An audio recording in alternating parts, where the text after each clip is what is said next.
Hello friends, welcome to fight edu. इस class से पहले हम ठोसों में जो ऑक्टाहेड्रल और टेट्राहेड्रल वॉइड बनी थी उनके न्यूमेरिकल सोल्व किए थे। ठीक है, आज हम नया टॉपिक देखेंगे। आज का जो टॉपिक रहेगा वो उस टॉपिक का नाम है संकुलन क्षमता, संकुलन दक्षता। ये एक ऐसा टॉपिक है कि हर साल इस टॉपिक से क्वेश्चन पूछा जाता है। अगर इस जो ये टॉपिक है एक साल छोड़ करके दूसरे साल पूछा ही जाता है। कभी कभार क्या होता है, रेगुलर मैनर भी पूछ लिया जाता है। तो आज का जो टॉपिक है बहुत ही अच्छा टॉपिक है, इंटरेस्टिंग टॉपिक है। इसको आपको अच्छे से समझना है और सीखना है और एक बेहतर नोट्स तैयार करना है। ओके, तो अपनी नोटबुक ले आइए और हम नोट्स तैयार करते हैं। देखिए आज का जो टॉपिक है वो क्या टॉपिक है। देखिए संकुलन क्षमता, संकुलन क्षमता क्या है? संकुलन क्षमता। देखिए जो संकुलन क्षमता है इसको इंग्लिश के अंदर क्या बोलते हैं? Packing capacity. क्या बोलते हैं? पैकिंग कैपेसिटी भी कहा जाता है। क्या बोलते हैं? Packing capacity. अब देखिए शॉर्ट फॉर्म क्या है? पी मिलेगा, यहाँ से क्या मिलेगा? सी मिलेगा। तो इसको क्या बोलते हैं शॉर्ट के अंदर? इसको शॉर्ट के अंदर पीसीबी कहा जाता है। क्या बोलते हैं? पीसीबी कहा जाता है। देखिए इसी का एक और नाम है संकुलन दक्षता। क्या? संकुलन दक्षता। क्या बोलेंगे? संकुलन दक्षता। और इसको इंग्लिश में क्या बोलते हैं? Packing efficiency. अब इसका शॉर्ट फॉर्म क्या बनेगा? देखिए पी और यहाँ से क्या मिलेगा? ई मिलेगा। हमें क्या मिलेगा? पीई। तो हम यहाँ पे क्या लिखेंगे? यहाँ पे पीई भी कहेंगे। ठीक है, हम जब 3D में क्लोज पैकिंग पढ़ रहे थे तो वहाँ पैकिंग एफिशिएंसी की बात कर रहे थे, संकुलन क्षमता की बात कर रहे थे। ठीक है, वही टॉपिक हमारे पास। अब इस टॉपिक को समझने से पहले हम कुछ बेसिक चीजें जान लेते हैं। देखिए हमारे पास क्या होता है कि गोला होगा, अवयवी कण क्या होते हैं? गोले के रूप में होते हैं। अवयवी कण होते हैं, जो पार्टिकल्स होते हैं वो गोले के रूप में मान रखे हैं। ठीक है, और जो गोले का आयतन होता है वो क्या होता है? हम जानते हैं कि जो गोले का आयतन होता है, गोले का आयतन, अगर हम बात करें एक गोले का आयतन क्या होता है? 4/3 पाई आर क्यूब होता है। ये सबको पता है। क्लियर है? सबको पता है गोले का आयतन। जो हमारे पास गोला है उस गोले का आयतन क्या रहेगा? गोले का आयतन रहता है 4/3 पाई आर क्यूब। ओके, अब एक हमारे पास क्या होता है? पाइथागोरस प्रमेय भी लागू होगी। आपको पता है कि हमारे पास क्या है कि एक कोण है, एक त्रिभुज है, इसमें हमारे पास 90 डिग्री है। इस 90 डिग्री के सामने वाला कोण क्या रहेगा? हमेशा कर्ण रहता है। ओके, माना कि ये हमारे पास क्या है? ए भुजा और ये बी है और ये हमारे पास क्या है? सी है। और ये हमारे पास क्या रहता है? आधार। ओके, और ये क्या होती है? लंब। हमें पता है पाइथागोरस प्रमेय की हम बात करते हैं तो क्या होती है? कर्ण का स्क्वायर बराबर आधार का स्क्वायर प्लस लंब का स्क्वायर। तो मैं क्या लिखूंगा यहाँ पे? कर्ण का स्क्वायर बराबर आधार का स्क्वायर प्लस लंब का स्क्वायर। ओके, अब देखिए कर्ण क्या है? कर्ण यहाँ पे अपने पास क्या है? AC भुजा है। तो हम यहाँ पे क्या लिख सकते हैं? AC का स्क्वायर इक्वल टू आधार क्या है? आधार यहाँ पे BC है। तो यहाँ पे क्या लिखेंगे? BC का स्क्वायर प्लस लंब हमारे पास क्या है? AB भुजा है। तो हम क्या लिखेंगे? AB का स्क्वायर। क्या लिखेंगे? AB का स्क्वायर। ठीक है, तो आपको ये दो चीजें ध्यान में रखनी है कि गोले का आयतन क्या होता है? 4/3 पाई आर क्यूब होता है। ठीक है, और पाइथागोरस प्रमेय क्या होती है? पाइथागोरस प्रमेय क्या होती है? कर्ण का स्क्वायर बराबर आधार का स्क्वायर प्लस लंब का स्क्वायर होता है। ठीक है, अब हम बात कर लेते हैं कि संकुलन क्षमता पे चलते हैं। ठीक है, ये संकुलन क्षमता पढ़ेंगे तब वहां पे काम में आएंगे। ठीक है, इनको लिखने की जरूरत नहीं है, वैसे भी आपको आता है। ठीक है, मैं इनको हटा देता हूँ। ओके, देखिए अब हम बात कर लेते हैं कि जो संकुलन क्षमता है वो होती क्या है। हमारे पास जो ठोस होते हैं उनके अंदर अवयवी कण होते हैं, परमाणु होते हैं, अणु आयन होते हैं, उनको हम गोलाकार मान रखे हैं। ठीक है, जब ठोस के अंदर वो अवयवी कण जमा होते हैं तो क्या होता है कि ठोस में 100% आयतन में से कुछ प्रतिशत खाली रह जाता है और अधिकांश भाग गोलों के द्वारा भरा जाता है। ठीक है। तो गोलों के द्वारा कितना स्थान घेरा हुआ है वह प्रतिशत भाग ही क्या कहलाएगी, संकुलन क्षमता कहलाती है। जैसे मान लो कि अनार का एक बॉक्स ले आते हैं, तो उस बॉक्स के अंदर क्या करते हैं, कैरेट के अंदर क्या करते हैं, अनार भरने लग गए, ठीक है। अनार भरने के बाद में भी कंप्लीट क्या होता है कि उस कैरेट में वो अनार 100% आयतन को नहीं घेर पाता है। क्यों? क्योंकि अनार को रखने के बाद में भी कुछ रिक्त स्थान रह जाता है। क्लियर है? तो संकुलन क्षमता क्या होती है कि उस कैरेट के आयतन के अंदर जो अनार रखे हैं, तो अनार ने कितना आयतन घेर रखा है वो आयतन ही क्या कहलाएगा, संकुलन क्षमता कहलाती है। क्लियर है? अब इसकी डेफिनेशन कैसे दे सकते हैं, देखिए यहाँ पे देखिए, आप मेरे साथ नोट कर लेंगे क्या, कुल उपलब्ध स्थान का कुल उपलब्ध स्थान में से गोलों द्वारा घेरा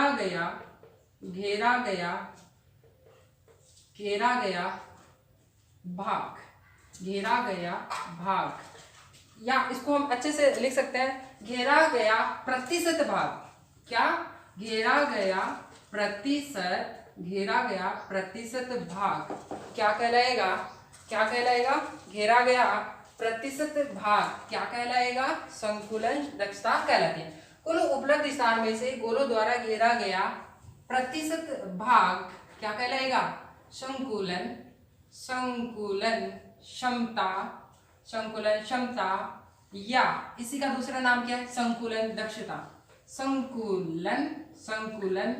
दक्षता कहलाती है। क्या कहलाती है? संकुलन दक्षता कहलाती है। ओके, अब देखिए जो हमारे पास संकुलन दक्षता है, इसके लिए हम फॉर्मूला कैसे बना सकते हैं। देखिए हम क्या कहेंगे कि संकुलन दक्षता कुल उपलब्ध स्थान में से गोलों द्वारा घेरा गया आयतन। तो मैं क्या लिखूंगा यहाँ पे, गोलों का कुल आयतन, और यहाँ पे हम क्या लिखेंगे, यहाँ पे लिखेंगे एकक कोष्टिका का आयतन, एकक कोष्टिका का आयतन इनटू 100। ओके, क्योंकि हमारे पास जो सॉलिड होती है वो सॉलिड एकक कोष्टिकाओं से मिलकर बना होता है। तो एकक कोष्टिका के आयतन में से गोलों के द्वारा घेरा गया कुल आयतन क्या कहलाता है, संकुलन दक्षता कहलाती है। इसको हम ऐसे भी लिख सकते हैं कि पैकिंग एफिशिएंसी इक्वल टू, यहाँ पे देखिए गोलों का आयतन, तो हम क्या लिख सकता हूँ, वे गोले के आयतन। ओके, और यहाँ पे क्या लिख सकता हूँ, ये भी हमारे पास आयतन, और वो किसका है, एकक कोष्टिका। तो यहाँ पे मैं क्या लिखूंगा, एकक कोष्टिका का आयतन। क्या? एकक कोष्टिका का आयतन। ठीक है, आयतन यहाँ पे आ गया है, इसलिए मैं इसको हटा देता हूँ, इनटू 100। तो हमारे पास एक समीकरण आ चुका है, और ये समीकरण क्या निकालेगा, संकुलन दक्षता निकालेंगे।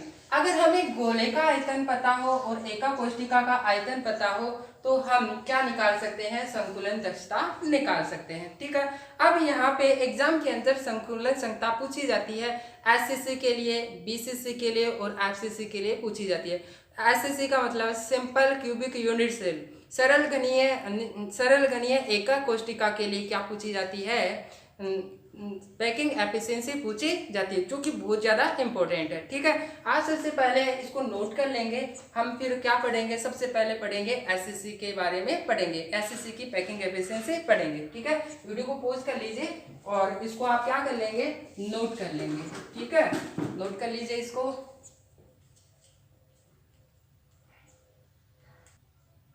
हाँ देखिए, अब हम सबसे पहले देखेंगे एससीसी में संकुलन दक्षता, मतलब सिंपल क्यूबिक यूनिट सेल में संकुलन दक्षता, सरल घनीय एकक कोष्टिका के लिए। किसके लिए? सिंपल क्यूबिक यूनिट सेल मतलब है सरल घनीय एकक कोष्टिका, सरल घनीय एकक कोष्टिका। इसके लिए हमें क्या निकालनी है, संकुलन दक्षता निकालते हैं। देखिए ये जो टॉपिक है वो बहुत ज्यादा इंपॉर्टेंट है और एग्जाम में पूछा जाता है कि सरल गणीय एका कोष्टिका के लिए संकुलन दक्षता का मान लिखिए, ठीक है, और इसका मान कितना होता है, 52.38% होता है। देखो निकालते हैं, देखो कैसे।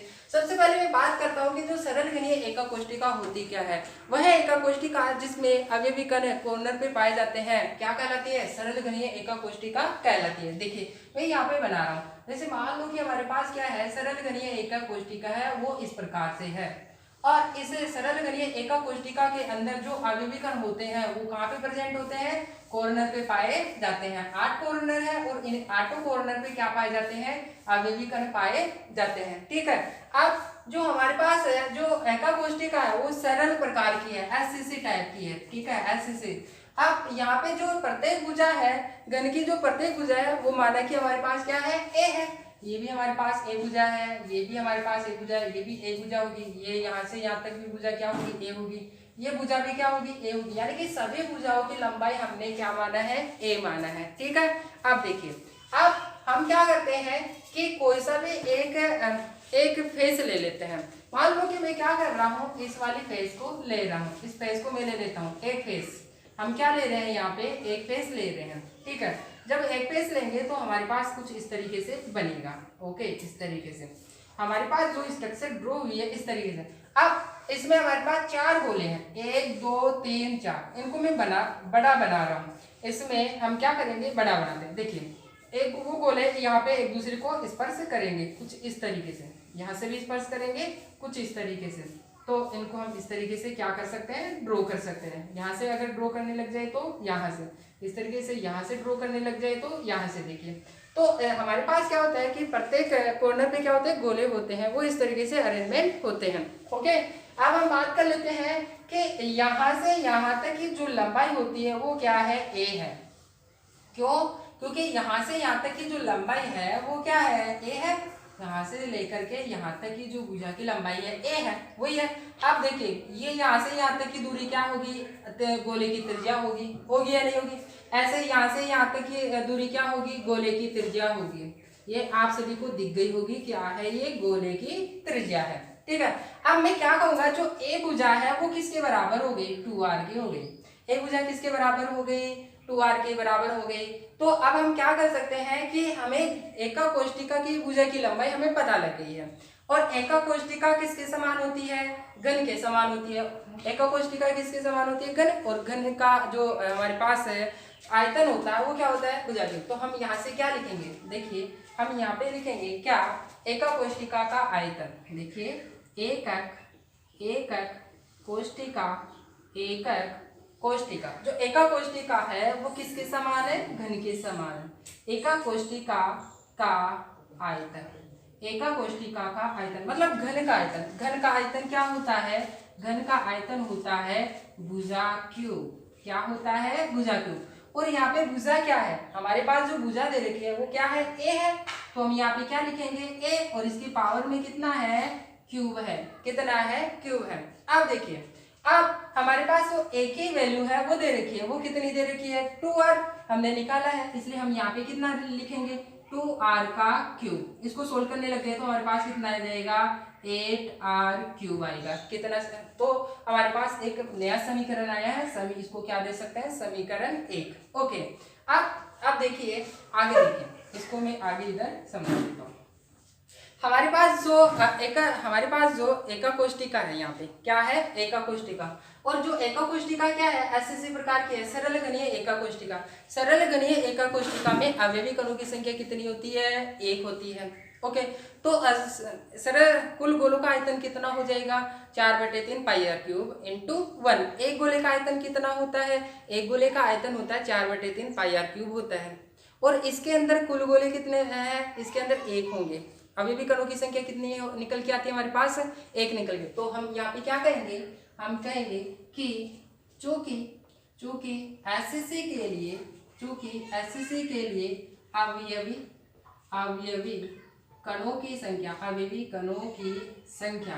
अवयवी कणों की संख्या मतलब z कितना होता है, 1 होता है। कितना होता है, 1 होता है। कितना 1 होता है। इसलिए इसलिए कुल गोलों का आयतन, इसलिए कुल गोलों का आयतन क्या होगा, जेड, अगर उसमें जेड गोले हो तो हम क्या लिखेंगे, Z into 4/3 pi R cube, एक गोले का आयतन इंटू कुल गोले। अब यहाँ पे कुल गोले मतलब आयतन कितने हैं इसके अंदर, एक है, तो कितना रखेंगे यहाँ पे, एक रखेंगे, इंटू 4/3 पाई आर क्यूब। ये कितना समीकरण आ गया हमारे पास, समीकरण नंबर 2 आ गया है। ठीक है, अब हम क्या करेंगे कि हमारे पास देखिए, हमारे पास एका कोष्टिका का आयतन आ चुका है, दूसरा हमारे पास क्या आ चुका है, गोलों का कुल आयतन आ चुका है। ठीक है, अब हम समीकरण पैकिंग एफिशिएंसी निकाल सकते हैं। जो हमारे पास पैकिंग एफिशिएंसी निकालने का फॉर्मूला है वो क्या है, वो हमारे पास है गोलों का कुल आयतन, गोलों का क्या लिखेंगे यहाँ पे, गोलों का कुल आयतन, गोलों का कुल आयतन अपोन एकक कोष्टिका का कुल आयतन, एकक कोष्टिका का आयतन इंटू 100। इसकी सहायता से हम क्या निकालते हैं, पैकिंग एफिशिएंसी निकालते हैं। ठीक है, इसको हम कितना समीकरण दे देते हैं, इसको हम समीकरण दे देते हैं, तीसरे नंबर का समीकरण दे देते हैं। देखिए, गोलों का कुल आयतन तो हमारे पास समीकरण 2 से मिल जाएगा। गोलों का आयतन कितना आ रहा है, 1 × 4/3 पाई आर क्यूब, जो कि यहाँ पे रख देंगे। एका कोष्टिका का आयतन, देखिए एका कोष्टिका का आयतन निकाल चुके हैं, एका कोष्टिका मतलब घन का आयतन निकाल चुके हैं, भुजा क्यूब, और कितना है हमारे पास 8r³ आया है। तो मान रखने पर हम क्या कहेंगे, समीकरण 3 में मान रखने पर, चलो रख देते हैं, तो क्या आएगा अपने पास, पैकिंग एफिशिएंसी गोलों का कुल आयतन कितना है हमारे पास, गोलों का आयतन 1 × 4/3 पाई r³, और दूसरा एका कोष्टिका का आयतन कितना है, एका कोष्टिका का आयतन है 8r³, तो क्या लिखेंगे यहाँ पे 8r³ इंटू 100। अब देखिए जो कटने वाली वैल्यू है उनको हम काट देते हैं, r³ से r³ क्या हो चुकी है, कट चुकी है। अब देखिए 4 से ये भी कट सकता है, तो ये कितना आएगा, 4 × 4, 4 × 2 = 8। तो फाइनली हमारे पास क्या मिल रहा है, देखो पैकिंग एफिशिएंसी इक्वल टू, यहाँ पे क्या बचा है, यहाँ पे हमारे पास बचा है π/2, 2 बचा है इंटू 100। जब आप इसको सोल्व करेंगे तो हमारे पास इसका जो रिजल्ट आएगा वो कितना आएगा, हमारे पास आएगा 52.38% आएगा। कितना आएगा, 52.38% आएगा। ओके, तो देखिए इसमें हमने क्या किया, एसएससी के लिए संकुलन दक्षता ज्ञात करने के लिए क्या किया हमने, हमारे पास पैकिंग एफिशिएंसी के लिए फॉर्मूला क्या था, गोलों का कुल आयतन अपॉन एका कोष्टिका का आयतन इंटू 100 था। अगर हमें गोलों का कुल आयतन और एका कोष्टिका का आयतन पता लग जाए तो हम क्या निकाल सकते थे, पैकिंग एफिशिएंसी निकाल सकते थे। और हमने क्या किया, ये किया है, हमने क्या किया है कि सबसे पहले एका कोष्टिका का आयतन निकालिए। कैसे, हमने सबसे पहले सरल गणीय एका कोष्टिका ले ली और उसकी एक फेस ले ली। एक फेस लेकर के हमने क्या, जो भुजा है उसकी लंबाई पता लगी कि हमारे पास क्या है, यहाँ से यहाँ तक की भुजा हमारे पास a है और ये हमारे पास गोले की त्रिज्या है वो 2r के बराबर हो जाएगी। हमने एका कोष्टिका का आयतन निकाला, क्या है, भुजा क्यूब, और भुजा क्या मान है, a, और a³ हो जाएगा, और वैल्यू कितनी है 2r, वैल्यू रखेंगे तो कितना आ जाएगा 8r³ हो जाएगा। अब उसके बाद में क्या निकालना है कि गोलों का कुल आयतन, एक गोले का आयतन कितना होता है 4/3 पाई r³। तो एसएससी में कुल गोले कितने होते हैं, हमने पीछे पहले वाले वीडियो के अंदर निकाल चुके हैं कि एका कोष्टिका में अवयवी कणों की संख्या ज्ञात करना। ये टॉपिक है, आप अगर नहीं पढ़े हैं तो पीछे वीडियो के अंदर जाके देख सकते हैं। ठीक है, मैंने आपको पहले वीडियो बना रखा है, वहां जाकर के देख सकते हैं। एक गोले का आयतन कितना होता है 4/3 पाई r³, और एसएससी के लिए अवयवी कणों की संख्या कितनी होती है, 1 होती है, मतलब जेड का मान कितना रहेगा 1। हमारे पास दोनों समीकरण आ चुके हैं और वैल्यू पुटअप करेंगे तो हमारे पास क्या आ जाएगा, आंसर आ जाएगा। अब देखिए इसका क्या मतलब है, पैकिंग एफिशिएंसी, एसएससी के अंदर गोले घेरे हुए 52.38% भाग घेर रखे हैं। तो हम क्या कहेंगे फाइनली, अतः एसएससी में गोलों द्वारा 52.38% भाग घेरा जाता है। बाकी क्या रहेगा, खाली रहेगा। अब रिक्त कितना है वो चेक कर लेते हैं। रिक्त खाली कितना है 100% था। पहले एका कोष्टिका का आयतन कितना था 100 था, लेकिन खाली कितना हुआ 52.38। तो हम क्या कर देंगे, इसमें से इसको घटा देंगे, कितना मिलेगा यहाँ पे 2 और यहाँ पे 6 पॉइंट और यहाँ पे क्या मिलेगा 7 और यहाँ पे कितना, यानी कि देखिए हाँ 47.62% तो रिक्त है, खाली है। बाकी क्या है 52.38% का कोष्टिका में गोलक द्वारा घेरा हुआ है, ये बता रहा है। ठीक है, आप वीडियो को पॉज कर लीजिए और इसको नोट कर लीजिए, नोट कर लेंगे। हाँ देखिए, अब हम देखेंगे एफसीसी में संकुलन दक्षता। एफसीसी का मतलब क्या होता है, face centred cubic unit cell. Hindi में क्या कहेंगे, फलक केंद्रित घनीय एका कोष्टिका में क्या निकालना है हमें, संकुलन दक्षता।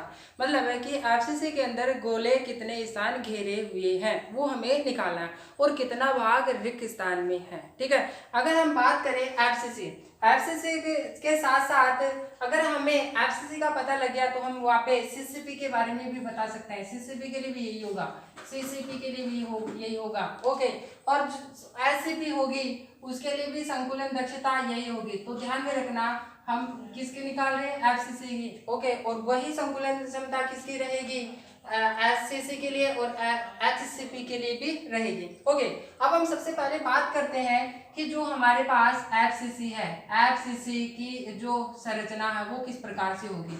एफसीसी की संरचना हमें बताया कि एफसीसी क्या होती है, वह एका कोष्टिका जिसमें अभी भी कण प्रत्येक कॉर्नर पे तो होंगे, साथ के साथ प्रत्येक फलक के केंद्र में भी पाए जाते हैं, उसे हम क्या कहते हैं, एफसीसी कहते हैं। तो मैं यहाँ पे इसका स्ट्रक्चर ड्रॉ कर रहा हूँ। देखिए हमारे पास इसका जो स्ट्रक्चर ड्रॉ होगा वो इस तरीके से होगा। ओके, हम यहाँ मैं क्या बना रहा हूँ, यहाँ पे हम क्या बना रहे हैं, यहाँ पे एका कोष्टिका बना रहे हैं और वो भी क्या है, एफसीसी टाइप की है। Okay, unit cell FCC type की है। इसमें क्या होंगे, अवयवी कण कॉर्नर पे होंगे इस तरीके से। ठीक है, कॉर्नर पे होंगे, साथ के साथ कहाँ पे होंगे, प्रत्येक फलकों पर भी होंगे। जैसे एक फर्श हमारे पास क्या है, ऊपर वाली है।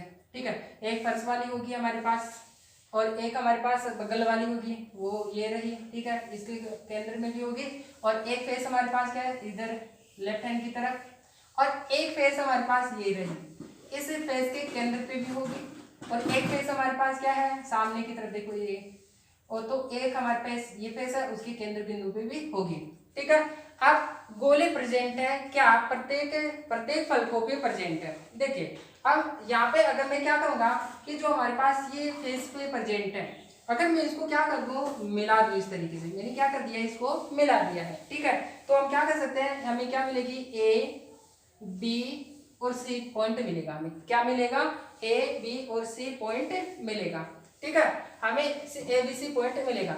जिस तरीके से एफसीसी के अंदर हमने क्या किया था, एक फेस उठाई थी, उसी प्रकार एफसीसी के अंदर भी एक फेस लेंगे। और वो कौन सा फेस लेंगे, हम यहाँ पे देखिए ये वाला फेस लेंगे। ठीक है, तो मैं क्या कहूँगा, एक फेस लेने पर, एक फेस ले लेता है, तो मैं इस वाली फेस को ले रहा हूँ और इसको मैं यहाँ पे ड्रॉ कर रहा हूँ। देखिए यहाँ पे हमने जो फेस ले रखी है वो इस तरीके से। इस फेस में क्या है, देखिए 4 गोले तो कॉर्नर पे प्रेजेंट है, 4 गोले कॉर्नर पे जो कि इस तरीके से हैं। उन गोलों को मैं इस तरीके से बना रहा हूँ। देखिए एक गोला ऐसे, दूसरा गोला ऐसे, नेक्स्ट गोला ऐसे और एक गोला ऐसे है। ठीक है, और एक गोला कहाँ पे है, देखिए बी सेंटर में प्रेजेंट है, तो बी सेंटर वाला गोला भी यहाँ पे मैं बना देता हूँ। ठीक है, बी सेंटर वाला गोला इस तरीके से मैंने बना दिया है। ठीक है, अब इस ये वाला पॉइंट है, ये इसको तो हम क्या बोल रहे हैं, सी, और इसको हम क्या बोल रहे हैं, ए, और इस वाले पॉइंट को हम क्या कर रहे हैं, बी। ये हमारे पास क्या है, ए सी बी, और इसको हम क्या कर रहे हैं, मिला रहे हैं इस तरीके से हमने मिला है। अब देखिए हमें ये पता है कि जो ये भुजा होती है ये क्या होती है, ए, जो भुजा की लंबाई होती है घने में वो क्या होती है, ए, तो ये भुजा भी क्या होगी हमारे पास, ए भुजा होगी। और देखिए तो हमारे पास ये वाली भुजा है, वो क्या हो गई, ए, और यहाँ से यहाँ तक की जो लंबाई होगी वो भी ए होगी। लेकिन हमें इस भुजा की लंबाई हमें पता नहीं है। ओके, लेकिन इस भुजा की लंबाई हमें देख सकते हैं। देखिए यहाँ से लेकर के यहाँ तक गोले की त्रिज्या हो गई, तो हम क्या बोलेंगे, आर, और इस गोले का केंद्र बिंदु ये होगा, और यहाँ से यहाँ तक की दूरी क्या होगी, आर, और यहाँ से यहाँ तक की दूरी क्या होगी, आर, और यहाँ से यहाँ तक गोले की त्रिज्या होगी आर। तो हम क्या कर सकते हैं कि यहाँ पे हमारे पास जो बीसी भुजा है, क्या जो हमारे पास BC भुजा है, इस BC भुजा को हम क्या कर सकते हैं, जो इसको मैं कह देता हूँ कि क्या, जो हमारे पास ये तो हमारे पास क्या है A है, ये हमारे पास क्या है A है, ये भी हमारे पास A है, और इस भुजा को मैंने क्या कर दिया C भुजा कर दिया। क्या कह दिया C भुजा। ठीक है, कर्ण वाली भुजा को मैंने क्या कर दिया C भुजा कर दिया।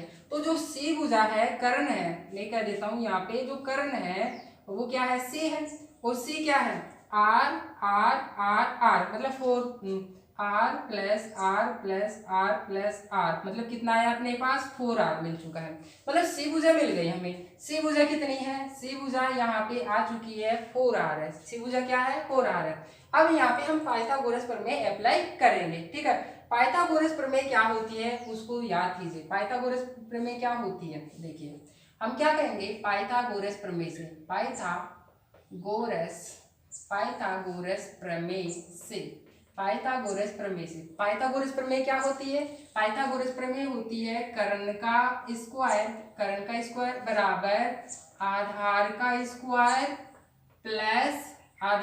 स्क्वायर प्लस लंबे का स्क्वायर, यही होता है ना। अब देखिए कर्ण क्या है, कर्ण ये भुजा सबसे बड़ी भुजा जो 90 डिग्री का कोण होता है ना, उसके सामने का क्या होता है कर्ण होती है, और ये भुजा हमारे पास। ठीक है, और जो कि क्या है BC है, क्या है BC का स्क्वायर बराबर आधार। अब देखिए आधार क्या है AB है, आधार हमारे पास यहाँ पे क्या है AB का स्क्वायर है, प्लस लंब की बात करें तो लंब क्या है AC है, लंब हमारे पास क्या है AC है, तो क्या कहेंगे AC का स्क्वायर। अब देखिए हमारे पास क्या है कि जो BC भुजा है, क्या BC, ये वाली BC भुजा जो कि क्या है कर्ण है, BC भुजा है वो क्या है कर्ण है, और उसको हम क्या मान रखे हैं C मान रखे, तो हम क्या लिख सकते हैं यहाँ पे C का स्क्वायर लिख सकते हैं। क्या लिख सकते हैं C का स्क्वायर। AB देखिए, अब जो AB भुजा है उसकी लंबाई कितनी है, उसकी लंबाई है A, तो यहाँ पे क्या लिखेंगे A का स्क्वायर प्लस AC भुजा। देखिए अब AC भुजा कौन सी है, ये वाली भुजा A और C, और इसकी लंबाई कितनी है A है, तो हम यहाँ पे क्या लिखेंगे A का स्क्वायर लिखेंगे। क्या हमें C की वैल्यू पता है, यस हमें C की वैल्यू पता है। देखिए C की वैल्यू कितनी है, C की वैल्यू हमारे पास 4R है, तो हम यहाँ पे C की वैल्यू भी रख सकते हैं, तो रखेंगे तो हमारे पास क्या आएगा, हमारे पास आएगा 4R का स्क्वायर बराबर, और इन दोनों को टोटल करेंगे तो कितना आएगा 2A का स्क्वायर आएगा। क्लियर है। अब देखिए इसको सोल्व करते हैं, कितना आएगा 16R का स्क्वायर बराबर 2A का स्क्वायर, यह आएगा हमारे पास।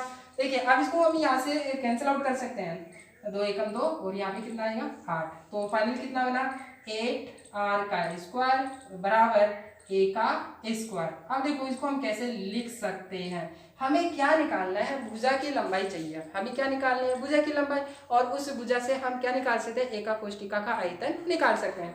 हमें A भुजा की लंबाई चाहिए। ठीक है, तो मैं एक काम करता हूँ, उसको इस तरीके से लिखता हूँ, जो A का स्क्वायर है 8R का स्क्वायर है, इसको मैं इधर सोल्व कर देता हूँ। देखिए जो हमारे पास ये वाली वैल्यू है इसको मैं यहाँ पे सोल्व कर रहा हूँ। देखिए 8R का स्क्वायर बराबर A स्क्वायर है। ठीक है, इसको हम कैसे लिख सकते हैं, इसको ऐसे लिख सकते हैं A का स्क्वायर 8R का स्क्वायर, ऐसे लिख सकते हैं। ठीक है, अब मैं चाहता हूँ कि A को हटाना है, मेरे को क्या करना है A को हटाना है, यहाँ पे स्क्वायर है तो ये स्क्वायर क्या हो जाएगा कैंसिल आउट हो जाएगा, क्या हो जाएगा कैंसिल आउट हो जाएगा। और देखिए हमारे पास जो 8 है उस 8 के क्या लग जाएगा अनरूट लग जाएगा, क्या लग जाएगा अनरूट लग जाएगा, और ये कितना समीकरण आ चुका है समीकरण 1।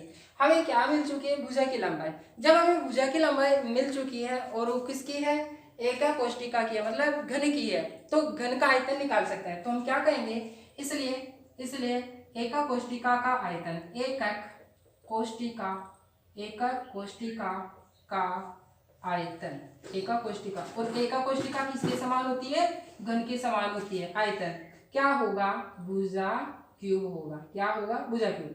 और यहाँ पे देखिए भुजा कितनी है, भुजा हमारे पास होती है A, कितनी होती है A, यहाँ पे भी हमारे पास क्या है A, तो यहाँ पे हम क्या लिखेंगे A का क्यूब। क्या हमें A की वैल्यू पता है, यस A की वैल्यू हमने अभी अभी निकाली है, कितनी है √8 और R, तो यहाँ पे रख देते हैं, कितना मिलेगा अपने को √8 और R, तो कितना समीकरण है। और देखिए इसके भी क्या है क्यूब है, तो यहाँ पे क्या लगा देंगे क्यूब लगाएंगे, कितना लगाएंगे क्यूब। अब इसको कैसे सोल्व करेंगे, देखिए हमारे पास ऐसा लिखा हुआ है अंडर आठ और आर क्यूब है। इसको कैसे लिखेंगे, इसको इस तरीके से लिखेंगे अंडर आठ इंटू आर क्यूब, इस तरीके से लिखेंगे। अब इन दोनों से तो क्या मिलेगा अपने को 8 मिलेगा, लेकिन ये हमारे पास ऐसे कैसे आ जाएगा और आर क्यूब। क्या मैं इसको ऐसे लिख सकता हूँ, यस लिख सकते हैं। क्या लिखेंगे 8 और आर क्यूब, इसको कितना समीकरण दे देंगे, समीकरण 2 दे देंगे। ठीक है, हमें क्या पता लग गई है, हमें क्या पता लग चुका है यहाँ पे। हमें देखिए हमें भुजा की लंबाई पता कर ली है, भुजा की लंबाई से हमने एकाकोष्ठिका का आयतन निकाल लिया। अब हमें क्या निकालना है, गोलों का आयतन निकालना है।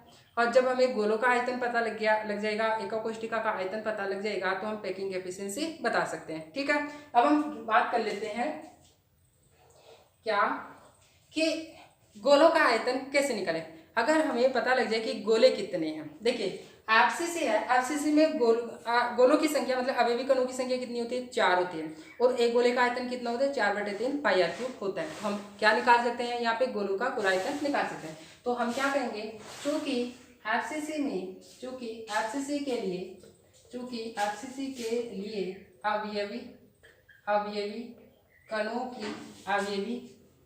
की संख्या यानी कि जेड का मान कितना होता है, 4 होता है।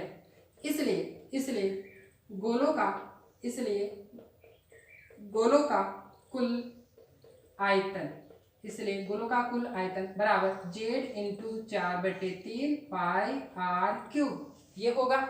ओके, अब देखिए जो हमारे पास गोले का जो आयतन होगा वो यहाँ पे जेड की वैल्यू कितनी दे रखी है, जेड की वैल्यू हमारे पास क्या है, जेड की वैल्यू कितनी है, 4 है। तो यहाँ पे क्या लिखेंगे 4 इंटू 4/3 पाई आर क्यूब। इसको कितना समीकरण दे देते हैं, समीकरण 1, समीकरण 2, और इसको कितना समीकरण दे देते हैं, समीकरण 3। देखिए अब हम बात कर लेते हैं जो पैकिंग एफिशिएंसी का फॉर्मूला होता है वो क्या होता है। देखिए हमने क्या निकाला कि एफसीसी के लिए अवयवी कणों की संख्या जेड का मान कितना होता है, 4, इसलिए गोले का कुल आयतन कितना होगा, Z into 4/3 pi R cube होगा, क्योंकि हमें पता है कि एक गोले का आयतन कितना होता है, 4/3 पाई आर क्यूब होता है।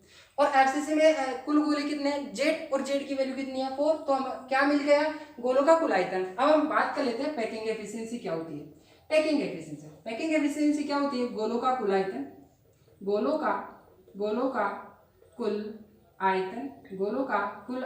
अपॉन एका कोष्ठिका का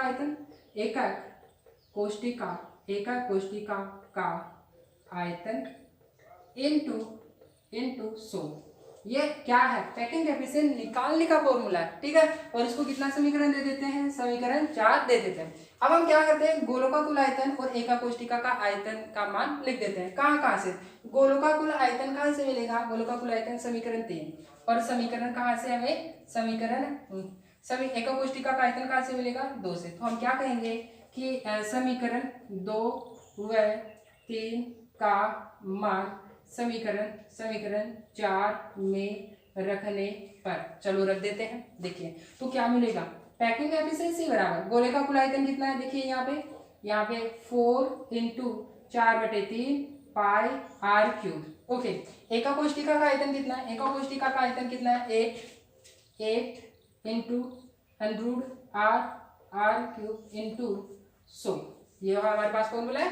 अब देखिए कटने वाली राशि काट दो, एक तो आर क्यूब से आर क्यूब को क्या हो जाएगा, कट जाएगा। दूसरा देखिए हमारे पास यहाँ पे 4 एकम 4, 4 दूनी 8, ये कट जाएगा। दूसरा क्या कटेगा, यहाँ से क्या होगा, 2 एकम 2, 2 दूनी 4, तो फाइनली क्या बचेगा, फाइनली हमारे पास यहाँ पे बचेगा, देखिए ऊपर क्या बचा है, ऊपर 2 बचा है, और क्या बचा है, पाई बचा है। नीचे क्या बचा है, देखिए ये बचेगा वो कहाँ चला जाएगा, नीचे जाएगा, इनटू, और यहाँ पे क्या बच चुका है, अंडर 8। ओके, और क्या बचा है, इनटू 100। अब देखिए जो अंडर 8 होती है उसकी वैल्यू क्या होती है, जो अंडर 8 होती है उसकी वैल्यू होती है 2.8। तो हम क्या कहेंगे, पैकिंग एफिशिएंसी 2 इंटू, और पाई की वैल्यू कितनी होती है, पाई की वैल्यू होती है 3.14 अपॉन 3 इंटू 2.8 इंटू 100। देखिए अब इसको हम सोल्व करते हैं। जब हम इसको सोल्व करते हैं तो हमारे पास जो रिजल्ट आएगा वो रिजल्ट आएगा 74% आएगा। क्या आएगा, पैकिंग एफिशिएंसी का मान कितना आएगा इसके लिए 74%। ठीक है, आप इसको सोल्व करके देख लेना कितना आएगा हमारे पास 74%। अब इसका मतलब क्या है, इसका मतलब ये है कि एफसीसी में संकुलन दक्षता कितनी है 74%, मतलब गोलों के द्वारा घेरा गया कुल आयतन कितना 74%। बाकी जो रिक्त स्थान रहेगा वो कितना रहेगा, देखिए कितना रहेगा 100 में से 74% तो भरा हुआ है गोलों के द्वारा कुल। और नेक्स्ट देखिए कितना खाली रहेगा, यहाँ पे हमारे पास खाली रहेगा, कितना खाली रहेगा 74% तो क्या है यहाँ पे बराबर, यहाँ पे 9 और कितना आ जाएगा हमारे पास यहाँ पे आ जाएगा 26%। कितना 26%, 26% तो क्या है खाली है और 74% क्या रहेगा भरा हुआ रहेगा। हाँ देखिए अब हमारे पास क्या है थर्ड नंबर पे बीसीसी में हमें क्या देखना है, संकुलन दक्षता निकालनी है। देखिए बीसीसी का पूरा नाम होता है body centred cubic unit cell, मतलब अंतः केंद्रित घनीय एकक कोशिका। अंतः केंद्रित घनीय एकक कोशिका के लिए संकुलन दक्षता कितनी है, मतलब है कि जो हमारे पास बीसीसी एकक कोशिका होगी उसके अंदर जो अवयवीकरण होंगे गोले होंगे कितना प्रतिशत भाग घेर रखे होंगे ये निकालना अपने को। ठीक है, इसके लिए भी हमें हमारे पास जो फॉर्मूला आता है वो फॉर्मूला क्या होती है, हमारे पास फॉर्मूला होता है कि गोले का आयतन, गोले का कुल आयतन अपॉन एकक कोशिका का आयतन इंटू 100। ठीक है, अगर गोले का आयतन हमें पता लग जाए और एकक कोशिका का आयतन पता लग जाए तो हम क्या निकाल सकते हैं, पैकिंग एफिशिएंसी निकाल सकते हैं, जैसा कि हम पीछे निकाल रहे थे। एकक कोशिका का आयतन कैसे निकालेंगे कि हमें एकक कोशिका के लिए भुजा क्यूब होता है आयतन, तो हमें भुजा चाहिए। ठीक है, सबसे पहले तो हमें क्या निकालना पड़ेगा, भुजा निकालनी होगी, मतलब ए की वैल्यू निकालनी होगी। ठीक है, तो हमने एसएससी के अंदर भुजा निकाली थी, दूसरी बीसीसी की दूसरी एफसीसी के अंदर निकाली थी। ठीक है, उसी प्रकार यहाँ पे भी किसके लिए बीसीसी के लिए भी क्या निकालेंगे अपन भुजा निकालेंगे, फिर उसका क्या निकालेंगे एकक कोशिका का आयतन निकालेंगे और उसके बाद में हम क्या कर रहे थे गोलों का आयतन निकाल रहे थे 4/3 पाई आर क्यूब और उसको किससे मल्टीप्लाई कर रहे थे जेड के द्वारा। और यहाँ पे बीसीसी के लिए जो जेड का मान होगा वो कितना रहेगा 2 रहेगा। उसके बाद में क्या करना है वैल्यू पुटअप करनी है और सोल्व करना आंसर आएगा। ठीक है, तो चलो शुरू करते हैं। देखिए जो बीसीसी है उसकी संरचना कैसी होगी, सबसे पहली बात आती है संरचना। ठीक है, तो बीसीसी की संरचना कैसी रहेगी। देखिए बीसीसी के में क्या होता है कि जो अवयवीकरण होते हैं कि कोनों पे तो होंगे साथ के साथ कहाँ पे होंगे बॉडी के सेंटर के अंदर भी होंगे। ठीक है, तो स्ट्रक्चर कैसी होगी, देखिए मैं यहाँ पे क्या बना रहा हूँ, यहाँ पे मैं स्ट्रक्चर बना रहा हूँ क्या बीसीसी के। देखिए हमारे पास क्या है जो बीसीसी है वो इस तरीके से है। इसमें अवयवीकरण कहाँ पे पाए जाते हैं, अवयवीकरण कॉर्नर पे होंगे, जैसे कि यहाँ पे हमारे पास क्या है कॉर्नर पे अवयवीकरण प्रेजेंट है। ठीक है, अब एक अवयवीकरण कहाँ पे प्रेजेंट होगा, केंद्र बिंदु पे भी होगा, इसको अपन क्या बोलते हैं बीसीसी कहेंगे। क्या कहेंगे, बीसीसी कहते हैं। जो बीसीसी में जो कॉर्नर के अवयवीकरण होते हैं, कॉर्नर के जो कण होते हैं वो सभी कण एक दूसरे को टच नहीं करते। हालांकि अगर इस यहाँ की बात करें तो ये गोला तो टच करेगा, ये गोला टच करेगा, ये गोला एक दूसरे को टच करेगा। मैं ऐसे कहूँ क्या ये गोला इस गोले को टच करेगा, नहीं करेगा, ये गोला इस गोले को टच करेगा, नहीं करेगा। यानी कि बीसीसी के अंदर कॉर्नर के सभी गोले एक दूसरे को टच नहीं करते। लेकिन अगर हम बात करें बेस सेंटर का जो गोला है वो सभी 8 कॉर्नर को टच करेगा। कैसे, जैसे वहां हम बात कर लेते हैं, ये क्या करता है इसको टच करता है, इसको भी टच करता है।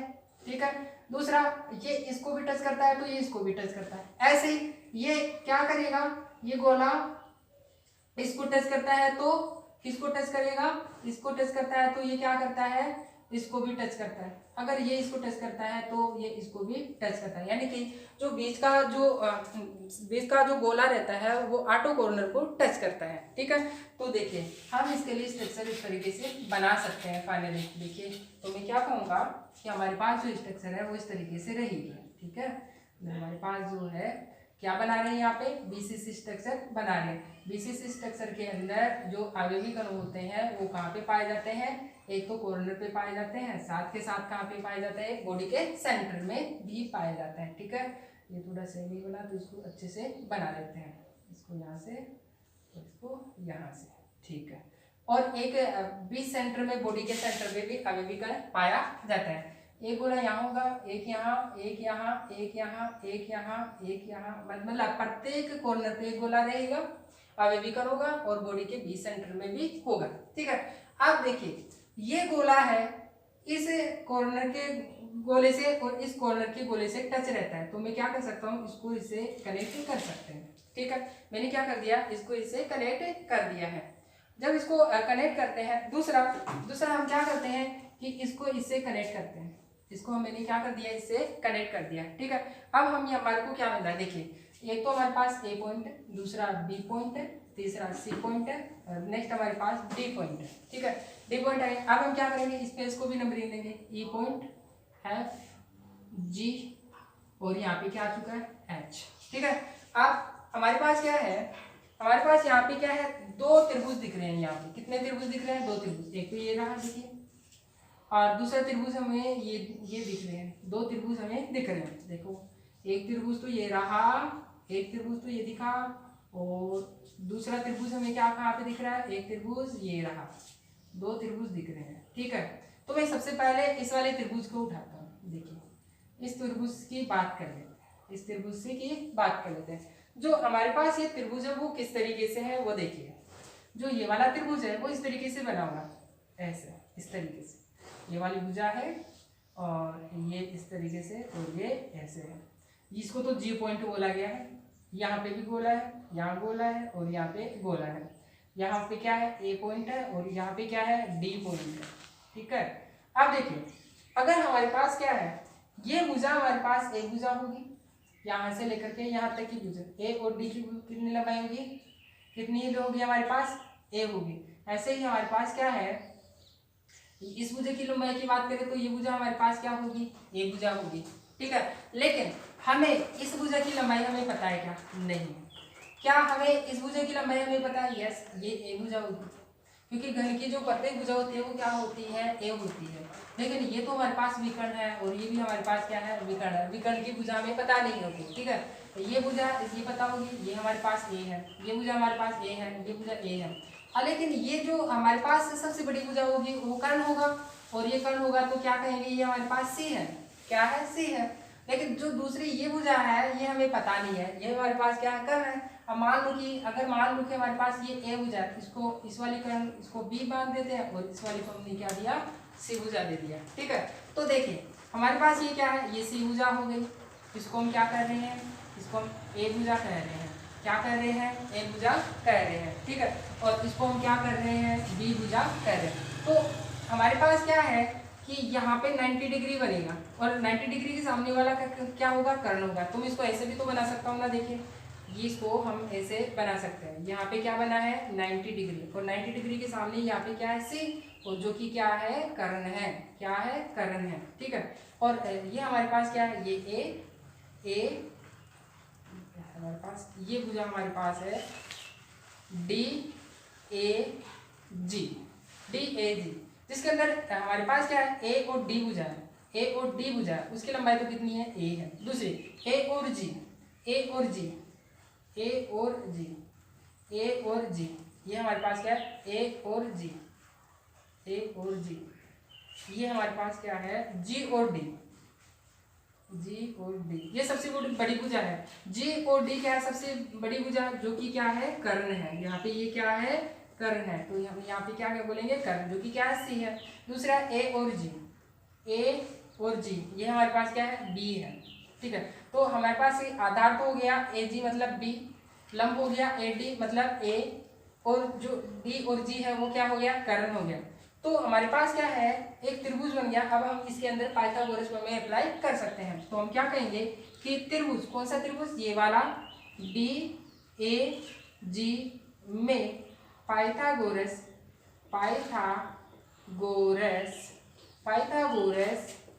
प्रमेय से, पाइथागोरस प्रमेय से क्या हो, पाइथागोरस प्रमेय, कर्ण का स्क्वायर बराबर आधार का स्क्वायर प्लस लंब का स्क्वायर। अब देखिए कर्ण क्या है, कर्ण ये वाली भुजा है, तो हम क्या बोलेंगे, dg का स्क्वायर इक्वल टू आधार क्या है यहाँ पे,ag का स्क्वायर प्लस लंब क्या है, ad, तो हम क्या देंगे यहाँ पे, ad का स्क्वायर। अब देखिए डी जी, हमारे पास है डी और जी। क्या इसकी भुजा की लंबाई हमें पता है? नहीं। तो हम क्या कर सकते हैं, सी का स्क्वायर ए जी, यहाँ पे देखिए ए और जी हमें पता है क्या है, ए का और इसका स्क्वायर प्लस ए डी। ए जी भुजा हमारे पास क्या कौन सी थी, ए जी भुजा हमारे पास थी ए और जी भुजा थी बी। तो यहाँ पे क्या लिखेंगे अपन, यहाँ पे बी का स्क्वायर ए और डी। देखिए ए और डी, ए डी क्या है हमारे पास, यहाँ पे हमारे पास है ए का स्क्वायर है, क्योंकि ए डी भुजा के ए हो जाएगी और उसकी क्या है, स्क्वायर है। ठीक है, आप देखिए क्या हमें सी की वैल्यू पता है, यहाँ पे सी की वैल्यू हम निकाल सकते हैं। ठीक है, अब हम क्या दे देते हैं, इसको समीकरण नहीं दे देते हैं। कितना समीकरण दे देते हैं, इसको हम समीकरण 1 दे देते हैं। दूसरा हम बात कर लेते हैं यहाँ की सी की वैल्यू कैसे निकालें, बी की वैल्यू कैसे निकालें। बी की वैल्यू हम यहाँ से निकाल सकते हैं। देखिए बी की वैल्यू कहाँ से निकाल सकते हैं, यहाँ से। हमें इस भुजा की लंबाई पता है ए है, इस भुजा की लंबाई हमें पता है ए है, तो हम बी की भुजा निकाल सकते हैं कहाँ से, पाइथागोरस प्रमेय की सहायता से निकाल सकते हैं। ठीक है, तो हम बात कर लेते हैं कि इसको कैसे निकालें। ठीक है, तो हम निकालते हैं। देखिए इसको मैं आगे इधर सोल्व कर देता हूँ। देखिए हम क्या कहेंगे, त्रिभुज कौन सा, त्रिभुज कौन से वाले त्रिभुज की बात कर लेते हैं, इस वाले त्रिभुज की बात कर लेते हैं। हम कहेंगे कि बी ए जी से, त्रिभुज बी ए जी से, बी ए जी से। तो देखिए क्या बनेगा, से पाइथागोरस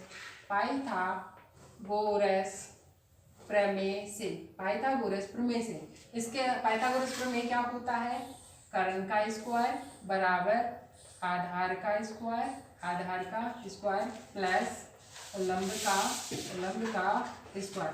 कर्ण सबसे बड़ी भुजा क्या है, यहाँ पे सबसे बड़ी भुजा है ये वाली भुजा है। तो हम क्या कहेंगे, यहाँ पे कहेंगे कि ए जी का स्क्वायर इक्वल टू आधार।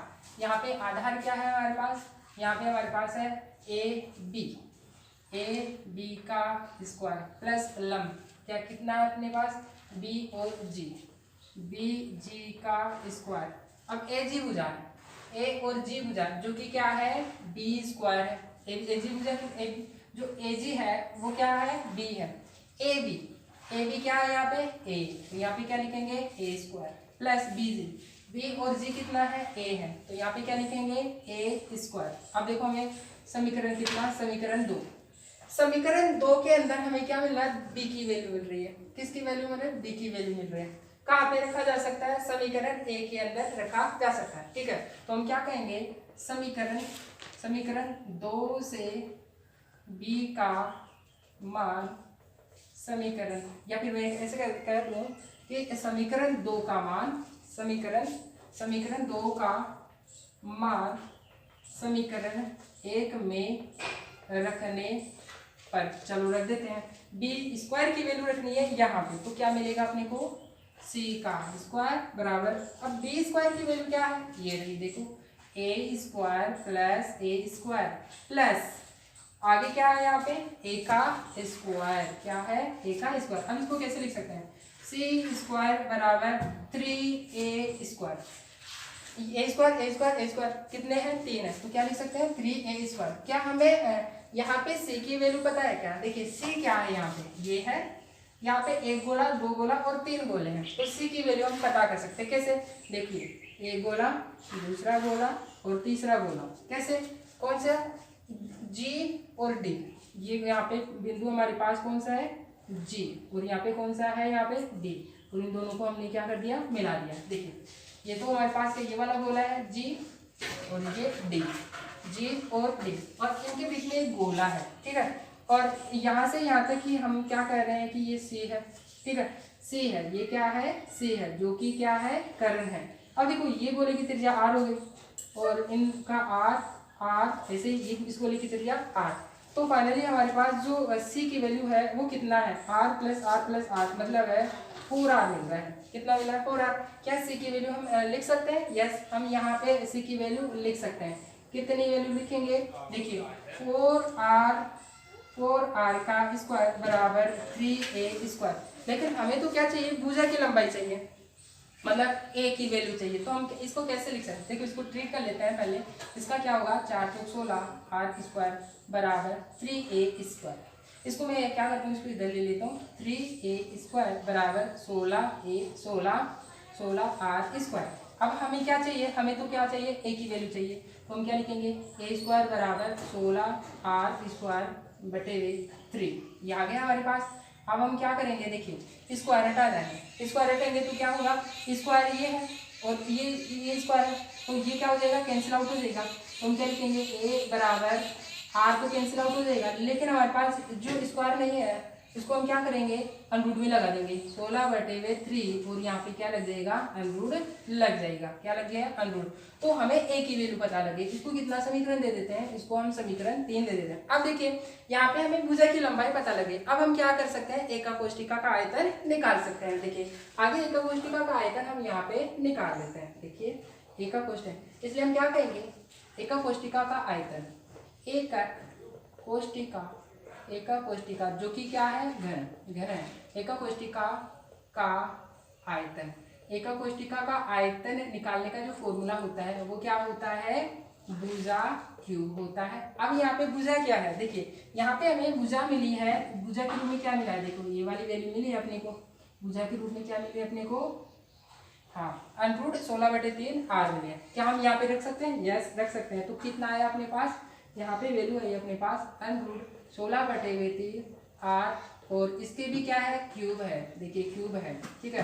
भुजा की लंबाई तो ये थी लेकिन उसके भी क्यूब है। अब देखिए इसको हम ऐसे ट्रीट कर सकते हैं, कैसे कि under root 16/3 into under root 16/3 into under root 16/3 और r क्यूब, तीन बार r लिखेंगे तो r क्यूब हो जाएगा। अब देखिए समान हमें पता है अंडरूट 2 इंटू अंडरूट 2, तो 2 ही आंसर आएगा अपना। इन दोनों से क्या मिलता है, 2 मिलेगा। अब इन दोनों से तो क्या मिलेगा, इन दोनों से तो हमें क्या मिल जाएगा, इन दोनों से क्या मिलेगा, 16/3, लेकिन एक ये बच जाएगा, तो ये इसको हम कैसे लिख सकते हैं, अंडरूट 16/3 लिख सकते हैं, ठीक है। ये बन चुका अपने पास, ये वाला मिल गया है, ओके। अब यहाँ पे हमारे पास क्या है, और r क्यूब है, क्या है, r क्यूब। हमें क्या वैल्यू मिल रही है, एका कोष्टिका का आयतन मिल चुका है। अब हम बात कर लेते हैं गोले के आयतन की, बात कर लेते हैं, ठीक है। जो कि हम क्या कहेंगे, जो कि कौन सी है, बीसीसी, जो कि बीसीसी के लिए अवयवी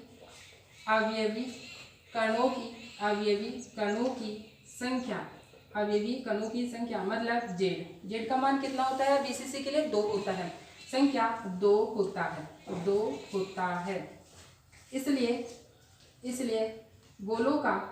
इसलिए गोलों का कुल आयतन कितना होगा, जेड इंटू 4/3 पाई r क्यूब। अब बीसीसी के लिए जेड का मान कितना होता है, 2 होता है, तो हम कितना लिखेंगे यहाँ पे, 2 इंटू 4/3 पाई r क्यूब। अब देखिए इसको समीकरण कितना दिए थे, 3 दिए थे, इसको कितना दे देते हैं, इसको हम समीकरण दे देते हैं 4। अब हम क्या करते हैं कि पैकिंग एफिशिएंसी निकालने का फॉर्मूला याद कर लेते हैं। पैकिंग एफिशिएंसी निकालने का फॉर्मूला क्या होता है, देखिए गोलों का कुल आयतन